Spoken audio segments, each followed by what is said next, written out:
సూర్యఘర్ ఉచిత విద్యుత్ పథకం కింద రాయితీని 2 భాగాలుగా విభజించి ఇవ్వనుంది కేంద్రం. 2 కిలోవాట్ల సామర్థ్యానికి 60%, అంతకు పైబడిన యూనిట్లకు 40% మొత్తాన్ని రాయితీ కింద అందిస్తారు. 3 కిలోవాట్ల సౌర విద్యుత్ ఉత్పత్తి కేంద్రం ఏర్పాటు చేయడానికి 1,45,000 ఖర్చు అవుతుంది. అయితే అందులో కేంద్రం గరిష్టంగా 78,000 అందిస్తుంది.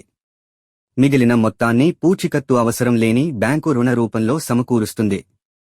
సోలార్ సిస్టమ్ ద్వారా ఉత్పత్తి అయ్యే విద్యుత్తులో తొలి 300 యూనిట్లు లబ్ధిదారులు ఉచితంగా వాడుకోవచ్చు. మిగిలిన 600 యూనిట్లను నెట్ మీటర్ రీడింగ్ ద్వారా అమ్ముకోవచ్చు. దీనివల్ల నెలకు రూ. 1,265 ఆదాయం వస్తుంది. అందులో రూ. 610 బ్యాంకు రుణ వాయిదా కింద జమ చేసుకుంటారు. దీనివల్ల 7 ఏళ్లలో ఆ రుణం తీరిపోతుందని కేంద్ర గవర్నమెంట్ చెప్పింది. నెలకు 150 యూనిట్ల విద్యుత్తు వినియోగించే వారికి 1 నుంచి 2 కిలోవాట్ల రూఫ్ టాప్ వ్యవస్థ ఏర్పాటు చేసుకుంటే సరిపోతుందని సూర్యఘర్ వెబ్సైట్లో పేర్కొన్నారు.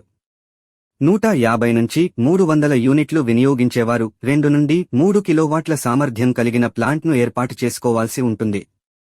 300 యూనిట్లకు పైబడి విద్యుత్ వినియోగించేవారు 3 కిలోవాట్లు, అంతకంటే ఎక్కువ సామర్థ్యం కలిగిన సోలార్ వ్యవస్థను ఏర్పాటు చేసుకోవాలి. 3 కిలోవాట్లకు మించి సోలార్ వ్యవస్థను ఏర్పాటు చేసుకున్నా కూడా గరిష్టంగా 78,000 మాత్రమే సబ్సిడీగా చెల్లిస్తారు. దరఖాస్తు ఎలా చేసుకోవాలంటే ముందుగా pmsuryaghar.gov.in పోర్టల్లో పేరును రిజిస్టర్ చేసుకోవాలి. ఇందుకోసం మీ రాష్ట్రం, విద్యుత్ సరఫరా చేసే కంపెనీని ఎంచుకోవాలి. మీ విద్యుత్ connection consumer number, mobile number, email ఐడిని ఎంటర్ చేయాలి. తరువాత కన్జ్యూమర్ నంబర్, మొబైల్ నంబర్తో లాగిన్ అవ్వాలి. అక్కడ రూఫ్ టాప్ సోలార్ కోసం అప్లై చేసుకోవాలి. దరఖాస్తు పూర్తి చేసి డిస్కమ్ నుండి అనుమతులు వచ్చే వరకు వేచి ఉండాలి. అనుమతి వచ్చిన తర్వాత మీ డిస్కంలోని నమోదు విక్రేతల నుంచి సోలార్ ప్లాంట్ను ఇన్స్టాల్ చేసుకోవాలి.